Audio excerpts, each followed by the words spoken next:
Hello everyone, আসসালামু আলাইকুম। আমরা চলে এসেছি আফতাবনগরে। আমরা এখানে একটি মডিউলার কিচেনের কাজ করেছি।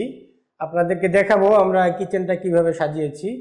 আমাদের নিচের অংশ যদি প্রথমে আসি, এটা হচ্ছে সিঙ্কের অংশ। এই সিঙ্কের ভিতরটাতে সাধারণত গরম হয়ে যায়, দুর্গন্ধ ছড়ায়, যে কারণে আমরা এই যে পাল্লাগুলোর ভিতরে আমরা হচ্ছে জালি লাগিয়ে দিয়েছি।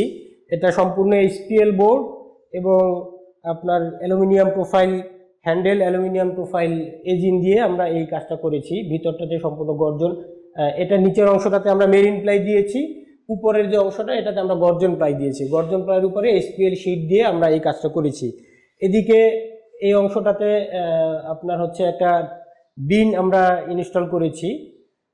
আর এটাতে আমরা হচ্ছে কিছু এই যে বিভিন্ন ধরনের আপনার হচ্ছে হারপিক টারপিকের বোতল, আরও নানা আনুষঙ্গিক এই রান্নাঘরের জন্য ইসের জন্য যেসব সাবান টাবান এই জিনিসগুলো রাখার জন্য এখানে একটা আমরা অ্যাক্সেসরিজ দিয়েছি। এটা হচ্ছে চুলার অংশটা।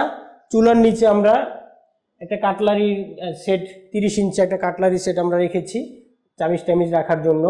আর তার নিচের অংশটাতে আমরা প্লেট রাখার জন্য ব্যবস্থা করেছি। এখানে অনেকগুলো আপনি প্লেট রাখতে পারবেন এবং এই সামনের অংশটাতে পিস, কাপ এই জাতীয় জিনিসগুলো আপনি রাখতে পারবেন। তো এটা হচ্ছে আমাদের ইয়ার অংশটা। এই দিকে যদি তাকাই, এটা হচ্ছে একটা বোতল রাখার জন্য, তেলের বোতল, তারপর আনুষঙ্গিক আরো কিছু রাখার জন্য। এখানে আমাদের আরো কিছু সেটআপ আছে। এইটা হচ্ছে ভেজিটেবল বাস্কেট। আপনার এখানে আলু, পেঁয়াজ, রসুন, আদা, শুকনো জাতীয় যত রান্নাঘরের জিনিস আছে সেগুলোকে আপনি এখানে ইনস্টল করতে পারবেন। আমরা 3টা জিনিস আমরা এখানে ইনস্টল করেছি। এদিকে একটা কর্নার তৈরি হয়েছে। কর্নারটা ব্যবহার করার জন্য আমাদের হচ্ছে এখানে পাল্লা সিস্টেম করা হয়েছে। আপনি ভিতর থেকে পুরোটা আপনি ব্যবহার করতে পারবেন।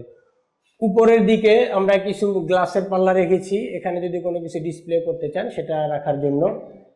এখানে এই যে পাল্লা সিস্টেম, গ্লাসটা এখনো লাগানো হয় না, এখানে গ্লাসটা থাকবে। আর এটা হচ্ছে কিচেন হুডের অংশটা।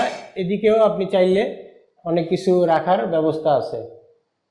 অনেকে রান্নাঘরে চায় যে কিচেন হুডও লাগাবো, আবার আমার অ্যাডজাস্ট ফ্যানটাও দরকার। তো অনেক সময় অ্যাডজাস্ট ফ্যান করতে গিয়ে ক্যাবিনেটের অসুবিধা হয়। তো আমরা যে কারণে এখন এখানে অ্যাডজাস্ট ফ্যানের জন্য পাল্লাতে আমরা অ্যাডজাস্ট ফ্যানের ব্যবস্থা করেছি। আপনার একটা পাল্লা তো এমনিতেই কিচেন হুডের পাইপ গেলে তো নষ্ট হয়, সেই অংশটাতেই আমরা অ্যাডজাস্ট ফ্যানের পাইপ টাইপ সহ সব কিছু ব্যবস্থা করেছি। আর একটা অংশ আপনি ব্যবহার করতে পারবেন, একটা পাল্লা। উপরের দিকে আমাদের পুরো অংশটা হচ্ছে স্টোরেজের জন্য ব্যবস্থা। তার অপোজিটে যদি আমরা দেখি, এদিকেও আমরা হচ্ছে একটা ডিনার ওয়াগন টাইপের করেছি। সামনে এখানে একটা টপ রাখা হয়েছে। আপনার এখানে যদি oven, Blender machine, sandwich maker যা আছে সেগুলো রাখতে পারবেন, অথবা অনেক সময় রান্না করার জিনিস পাতিল টাতিল এগুলো এখানে রাখতে পারবেন। এদিকটাতে আমরা বোতলের জন্য আরও কিছু নিজেরা বোর্ড দিয়ে আমরা এই জিনিসটা তৈরি করেছি। আপনি এখানে বোতল, আরও যত বোতল আছে বিভিন্ন, সেই জিনিসগুলো এখানে রাখতে পারবেন। 2টা বোতলের জন্য র্যাক করা হয়েছে। আর নিচের এই জিনিসগুলো স্টোরেজ করা হয়েছে। এখানে আপনার চালের বস্তা থেকে শুরু করে আটা টাটা, ডাল জাল যা আছে সব আপনারা এখানে স্টোরেজ করতে পারবেন। উপরের দিকে কাচের জিনিস রাখার জন্য আমরা এখানে গ্লাসের পাল্লা করেছি। এখানে আপনি যে কোনো কাচের আইটেমগুলো এখানে ডিসপ্লে করতে পারবেন। আর তার উপরের অংশটাতে সম্পূর্ণ আমরা স্টোরেজের জন্য রেখেছি, যেগুলো কার্টুন থেকে শুরু করে আর যেগুলো বড় বড় হাঁড়ি পাতিল যেগুলো সবসময় লাগে না, ওই জিনিসগুলো আমরা উপরে স্টোরেজ করতে পারবো। তো এটা ছিল আমাদের মোটামুটি একটা কিচেন ক্যাবিনেট সম্পূর্ণ স্কেল বোর্ডের। আপনারা যদি আপনাদের কিচেনটাকে এরকম প্ল্যানিং করে সাজাতে চান, তাহলে আমাদের ক্লাসিক আর্কিটেক্টসের সাথে যোগাযোগ করতে পারেন। আমাদের ফেসবুক পেজে আমাদের নক দিতে পারেন, অথবা আমাদের স্ক্রিনে দেওয়া নাম্বারে আমাদেরকে ফোন দিতে পারেন, অথবা আমাদের ওয়েবসাইটে ভিজিট করতে পারেন। ধন্যবাদ, ভালো থাকবেন। আসসালামু আলাইকুম।